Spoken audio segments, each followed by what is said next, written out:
So yun guys, good morning. So inabot na tayo ng liwanag dito. So umalis tayo dun sa Sampaloc, Parañaque. Is quarter to 4 AM. So nandito tayo ngayon sa bungad ng Zigzag Road.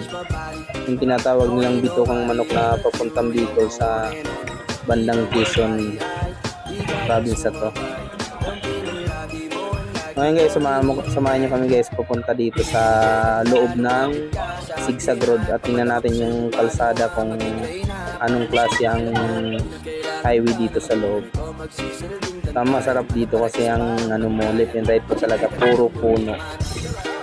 Tapos siyempre kahit sabihin natin na maraming sasakyan dumadaan dito, so maaamoy pa rin ang amoy ng mga punong kahoy, sabi nga niyan. So nakasan tayo dito sa D-Max na to. So ang nasa unahan, ayan, kung mapapansin nyo yung dalawang nakamotor sa unahan, yan yung si Uncle Eddie at saka si Auntie Kunching, at saka itong nasa gitna namin si Insan Alaling. So nandito ako sa ulian.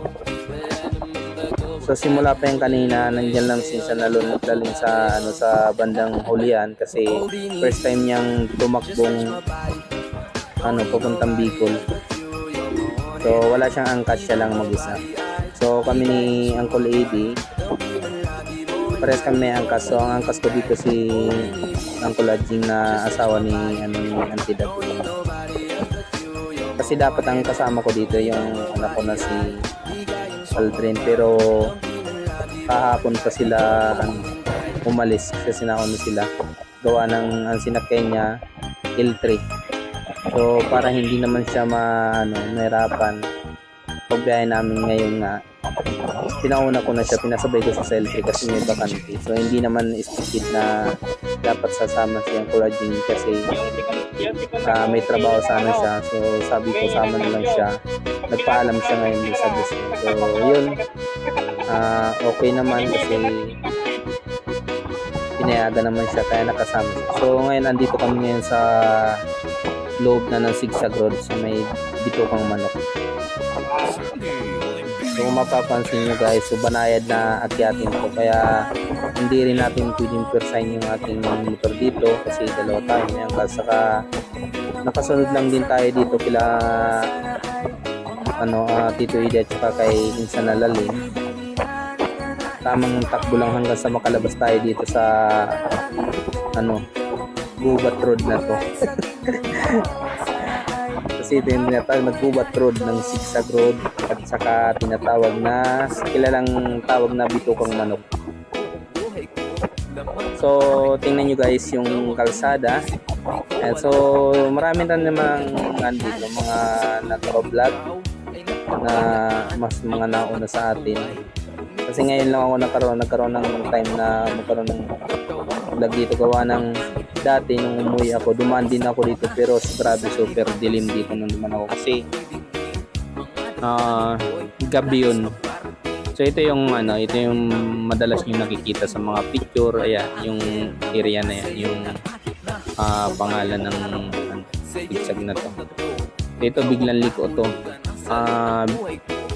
Paakyat siya na biglang liko.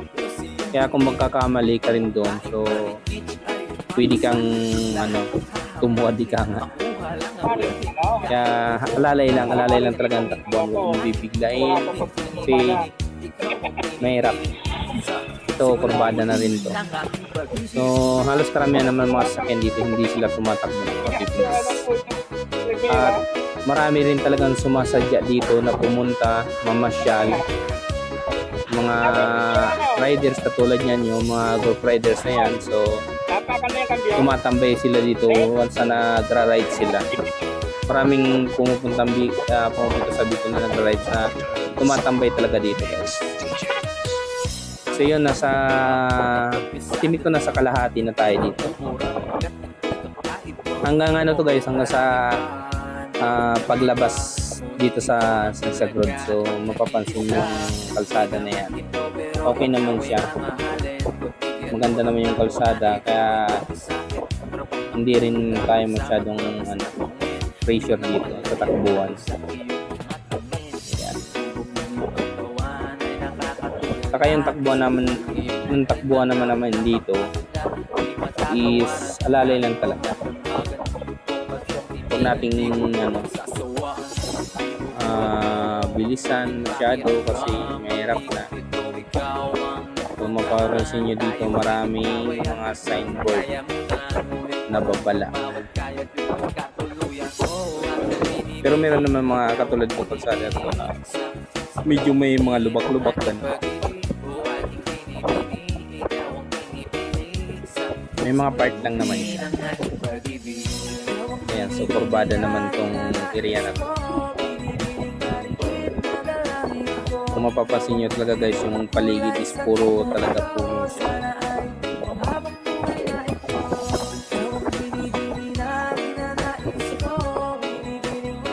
Ayan, kurbada uli.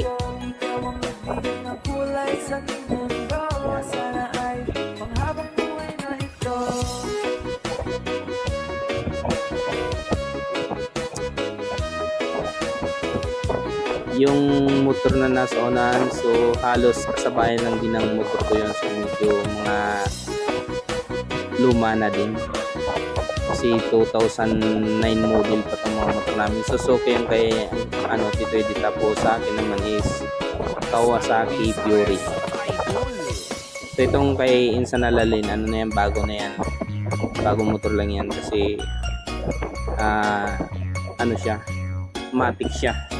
Sa amin naman Tito Eddie is semi-matic na tinatawag. Kung mapapansin nyo guys, dito may mga nakatambay dito, mga nagbibigay ng warning. So, mga volunteer lang sila dyan. Ayan, mapapansin nyo yung mga tao nakaupo dyan, mga volunteer lang yan. So umaasa sila sa mga bigay-bigay. Ayan, kaya sila nandyan, kumbaga gusto rin nilang kumita na panlantik sa pang araw-araw nila. Kaya sa mga mapapadaan naman dyan guys, so yun, hindi tayo magkabukabuk dyan. So usually yan si Auntie Kunching yan, ang nasona niya is naglalaglag talaga siya dyan. Tayo busy sa pagmamanin. Ayun, papansin nyo nagulag dun si Auntie Kunching. May pabarya-barya kasi pag naipon naman na yung mga barya-barya niya, 10, mga gano'n, pataas. Pag naipon na malaking bagay din yun. Makakatulong na rin sa kanila yung pambili ng ulam. So ito, medyo naman to, banayad na palusong area na to, tapos pa-curve ang area na to. Kung papansin nyo guys, ang ganda ng linagay nila dito, barrier. Kasi ang barrier na yan parang guma yung nasa gitna na yan, tapos bakal. Yan linagay kasi yan yung bangin yan sa may bandang kaliwa na yan, baba na yan. Lahat naman ng sasakyan dito, papansin nyo, chill lang yung takbo nila, hindi naman sila tumatakbo ng mabilis kasi may mga biglang kurbada dito na dapat yung iwasan. So halimbawa pagod kayo, so meron ditong tambayan, ayan, may restaurant dyan, may kainan, yun. So masarap din dito tumambay, may mga pasyalan din. Kaya lang kami kasi talagang hindi kami pwedeng uminto kasi tuloy-tuloy talaga kami. Biyahe namin is kumbaga semi-emergency siya. Kailangan namin makarating doon kasi limitado lang din yung oras namin isang araw dito sa Magulat. Gawa ng namayapa yung lula namin. So yung mama nang nasa una na nagmamani yun, kapatid ng papa ko. So bigla ang uwi. So yun, ito kurbada, tapos palusong na naman to. Yan, papansin nyo guys, palusong na naman yung area na yan. So dahan-dahan lang tayo sa mga ganitong area kasi palusong na biglang kurbada. Kung papansin nyo guys, biglang kurbada to. At pag nagkamali ka dyan, pupulutin ka doon sa baba kasi bangin ko eh. Ang gilid na yan, bandang kanan, bangin na yan guys. So kaya meron may mga ano rin barrier din yan. Kung papansin nyo, so solid yung mga barrier dyan. Pag nakamotor naman talagang enjoy naman tong daan area na to kasi may challenge, ika nga. Pero may ano naman to, meron naman siyang pwede mong daanan, iwasan to. So mapapalayo nga lang yung biyahe mo. Pero at least naman hindi katulad nito na talagang palusong, paakyat, gano'n. Malayo nga lang yung area na. Itong namin na to, itong takbuhan namin na to, tamang takbo lang na palabas dito sa Zigzag Road.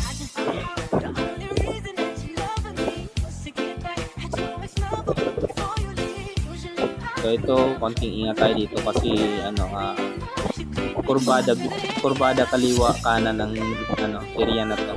Tapos palusong pa siya. Papansin nyo guys, palusong siya. Yan. Kaya chill lang para iwas tayo aberya. Diba? Ayan, medyo mahaba-habang palusong ito. Kaya sa mga nagra-rides dyan guys, so ingat tayo dito sa area na to, yung mga pupuntang Bicol na gustong dumaan talaga dito sa Zigzag Road na Bitubang Manok. So pababa tayo ng Chaong, Quezon Province. Ayan, ito yung daan dito. Meron mga nagja-jogging din dito. Masarap kasi dito mag-jogging sa area. Kaso nga lang, siyempre medyo delikado kasi may mga sasakyan. Kaya bihira lang din yung mga ganun nag-jogging dito. So ito, mayroon ng kabahayan dito. Ayan, pababa na. So ibig sabihin medyo malapit na tayo sa bungad ng paglabas na galing kang Maynila na papuntang Bicol.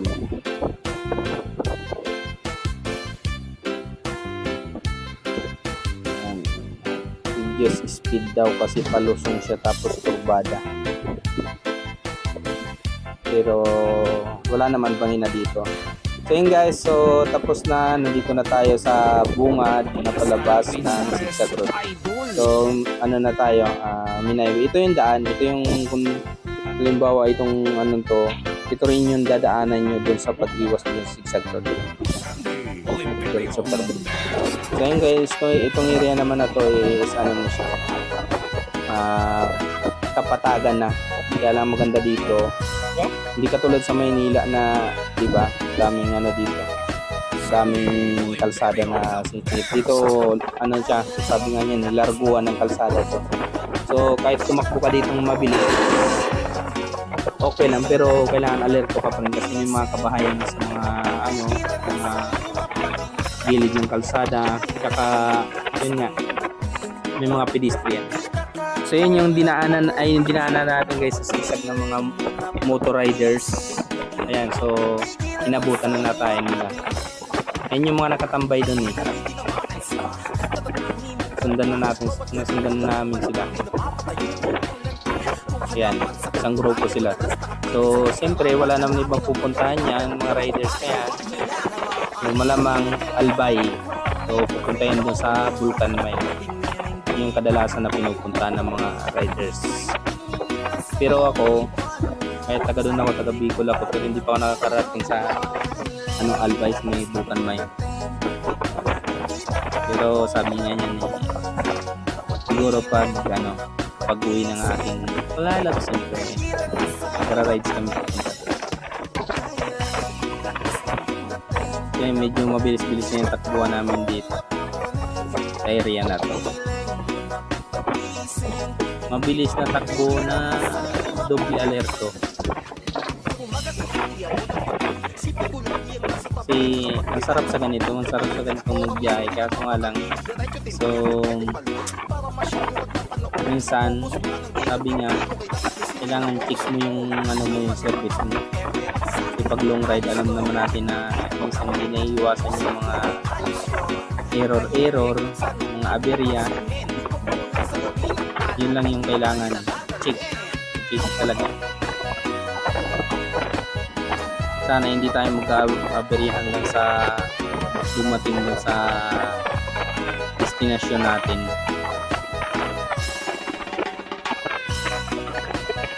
Ilang oras na rin yung takbuhan namin dito.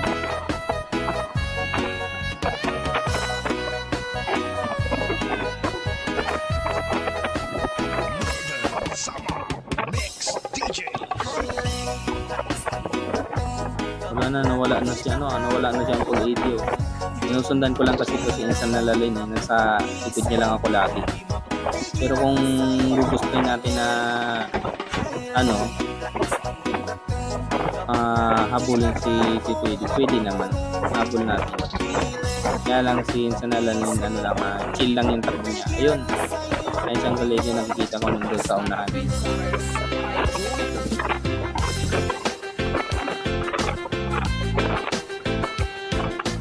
Tamang takbo lang talaga si insan na lalin sa area na to.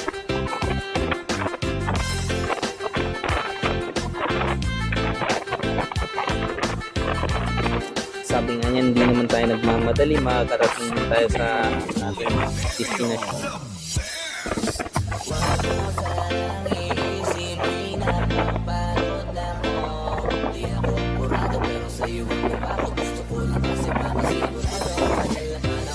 So dito patag na tong area na to, so ititigil na lang natin tong anong to,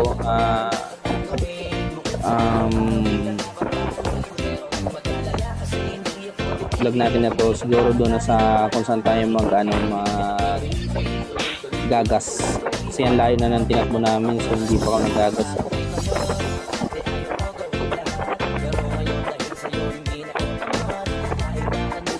Ito yung pangalawang paggas. Kasi naggas bago kami umalis ng Sampaloc, Parañaque, so nagdagdag kami ng aming mga gas, tapos hanggang ngayon hindi pa kami maggagas. So tumatakbo ako ngayon dito ng 100. Ayan, so sumasabay lang si insan na lalin. Medyo malayo yung distansya nila ang Kulidi, kaya tumakbo tayo ng ganito kabilis ngayon, 90 to 100, para mahabol si ang Kulidi. Kasi yung nandun tayo sa pinakanghulihan, alalay lang yung takbo ni insan na lalin, napalayo yung masyado yung distansya ni ang Kulidi. Kung mapapansin nyo yung speedometer hanggang sa maigit 100 yung takbo niya. So dito yan, kumalma na yung, bumaba na yan, so nasa 80 na lang yan. Pero nung humabol tayo kanina, tumatakbo tayo ng 100 to 110 para lang mahabol. Ganun lang naman yan kasi medyo pagod sabi nga niya, medyo napapagod tayo, so chill lang yung takbo. Pero pag yung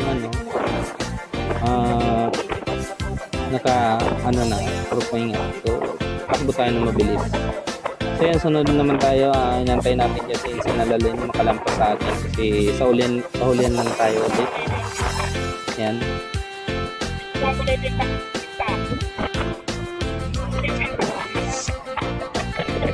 unahin lang muna natin. So nasa 70 ang takbo natin dito.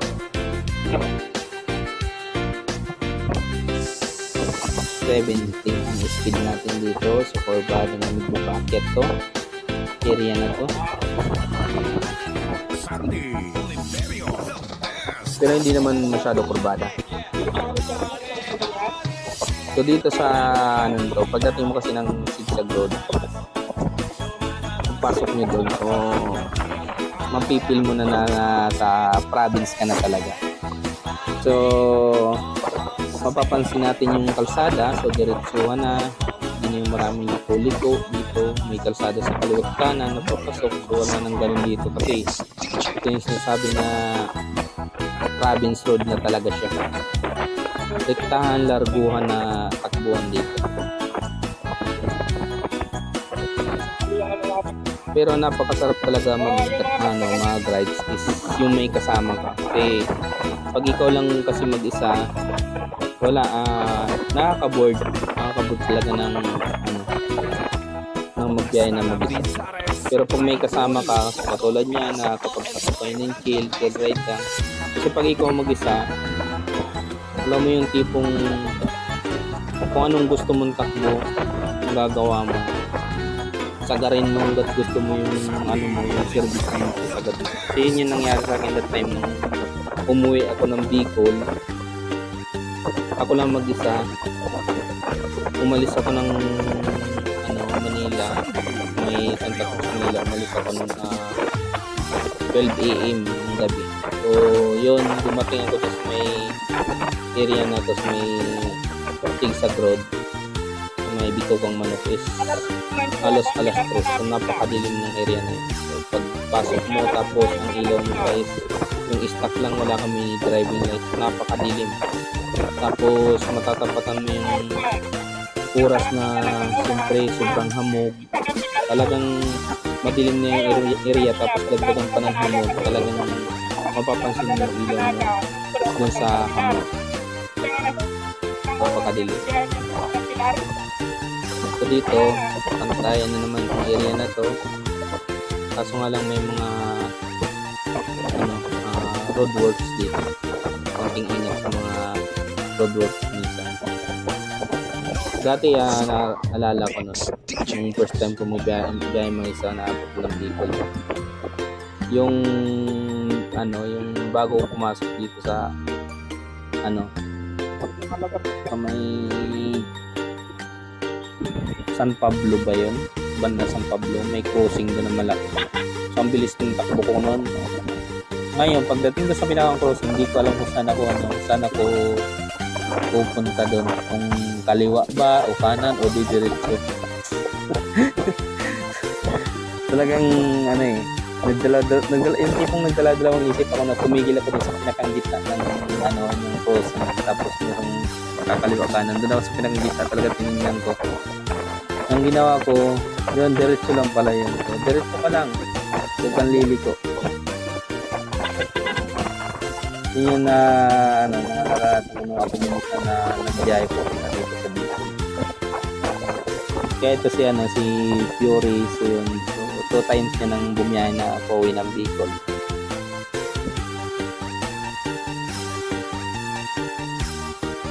Sarap din talaga mag-ride, lalo na kung may kasama ka.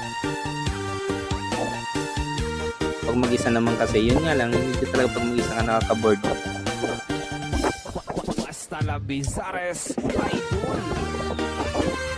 Tulad nito, tamang takbuhan lang, chill lang. Diba? So, nakaka-challenge din. Tipin mo pag nasa bus ka, pag bumiyahe ka, nasa bus, diba? So, sitting pretty ka lang doon, nakaupo ka lang, pwede kang matulog, mid-dip. Ganon pag nasa bus ka or nag-commute ka. Pero dito, wala. Talagang kailangan aktibo yung yung isip mo. Pag aktibo yung isip mo dito, kailangan yung katawan mo buhay talaga.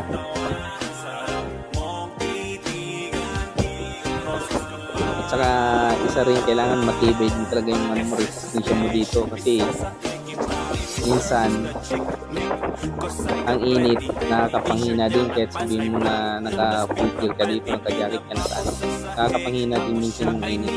Saka yung kailangan mo rin tumagal sa upuan. Actually dito yung angkas kasi ang collagen dito medyo medyo nararamdaman ko siya minsan na yung pagkupo niya, lipat dito, lipat doon. So yun talaga yung kailangan mong yan. Ito yung pinakang-challenge dito sa pag nakamotor ka na nagbabiyaheng malayo. Kasi dati binahe ko to nasa 9 hours. So umalis ako ng Sampaloc pa rin, hindi sa Santa Cruz, Manila. Umalis ako noong alas 12 hanggang doon sa amin sa Coco Pasakaw, Camsor. So dumating ako alas 9 ng umaga. Tapos banda dito sa Gumaka, nabutan ko ng ulan. So yun guys, so yun, lubi ko na dito si Tito Eddie sa gasolina na to. So magdadagdag muna tayong gas. At dito na rin muna natin to ititigil ating activity. Ayan. So yun, alamin natin kung magkano yung igagas natin dito. Tingnan natin.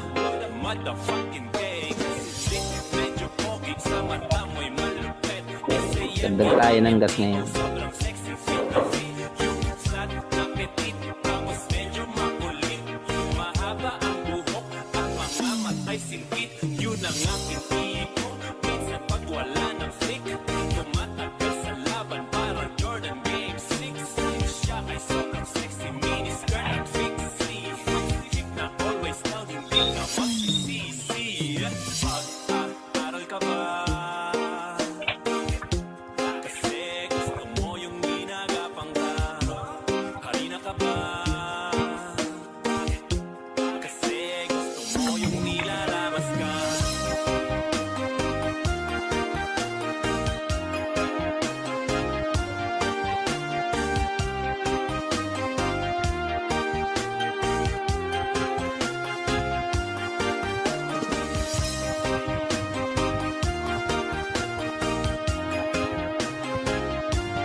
Idol Sandy Oliverio, the best.